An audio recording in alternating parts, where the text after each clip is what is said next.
বছরের প্রথম দিনটা ছিল বৃহস্পতিবার, আর এই বছর দুটো স্পেশাল দিন কিন্তু একই সাথে। একদিকে তো বছরের প্রথম দিন, সেটা একটা ভীষণ ভীষণ স্পেশাল ডে, তার সাথে কিন্তু দাদাভাইয়ের জন্মদিন। সেজন্যই প্রথমেই বলে নিলাম যে দুটো স্পেশাল দিন কিন্তু একসাথে। আর এদিকে দেখো, সকাল সকাল যার বার্থডে সেই কিন্তু কত রকমের মাছ মাংস কিনে নিয়ে এসে হাজির। আসলে বার্থডে তো করতে হবে, তাই না? তারপরে এদিকে আমি আর দিদিভাই তো লেগে পড়লাম কাজে। আর কাজ করার মাঝখানে আমি একটু স্নান দান সেরে চলে গিয়েছিলাম ছাদে জামা কাপড় ধুয়ে দিতে। তারপর এদিকে দেখো, দিদিভাই কিন্তু রান্নাও বসিয়ে দিয়েছে। আর এদিকে এখন হচ্ছে কাঁঠাল চিংড়ি, তোমাদের বললাম না অনেক বাজার এসেছে কাঁঠাল চিংড়ি, আর এদিকে মাটন একদম রেডি করে রেখে দিয়েছে।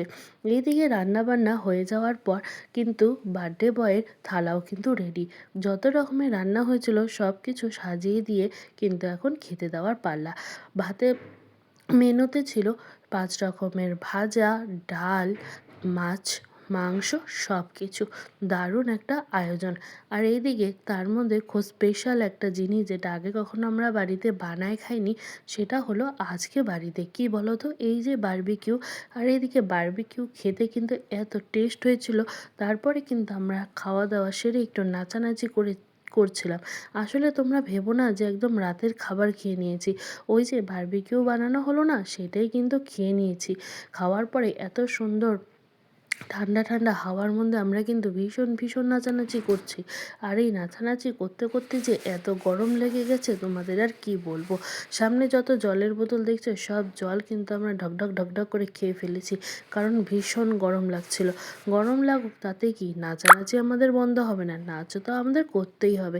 তারপর যেহেতু খাওয়া খাওয়ির পালা আসবে, মানে ভাত। তারপরে এইদিকে দেখো, ভাত খাওয়ার আগে কিন্তু কেকও কেটে নেওয়া হলো। শ্রেয়া কিন্তু ওর পাপার জন্য খুব সুন্দর একটা চকলেট ফ্লেভারের কেক এনেছে। সেটাই কিন্তু এখন আমরা কেক কাটিং চলছে, তার সাথে কিন্তু অনেক অনেক আনন্দ হয়েছে। তোমরা যারা আমার এই ছোট্ট ভিডিওটি দেখছো, তারা ভিডিওটি কেমন লাগলো অবশ্যই একটি লাইক আর কমেন্ট করে জানিয়ে দিও। তারপরে এদিকে বড়রা দিচ্ছিল আশীর্বাদ। কেক কাটা হয়ে যাওয়ার পর আমরা সোজা চলে গেলাম খেতে। তার কারণ এখন কিন্তু সবারই খিদে পেয়ে গেছে, কারণ অনেক নাচানাচি হয়েছে, অনেক মজা হয়েছে। আর মজা হওয়ার পরে যেটা হয় সেটা হচ্ছে খিদে। এখন কিন্তু আমরা পটাপট করে খেয়ে নেব। প্রথম ব্যাচেই কিন্তু সবাই বসে পড়েছে। সবার লাস্টে আমি, দিদিভাই আর বুনু একসাথে বসেছি। আমাদের এই পিকনিকটা কিন্তু দারুণ হলো। সকাল থেকে রাত পর্যন্ত আমরা কিন্তু নিউ ইয়ারটা খুব সুন্দরভাবে কাটালাম। তোমরা কেমন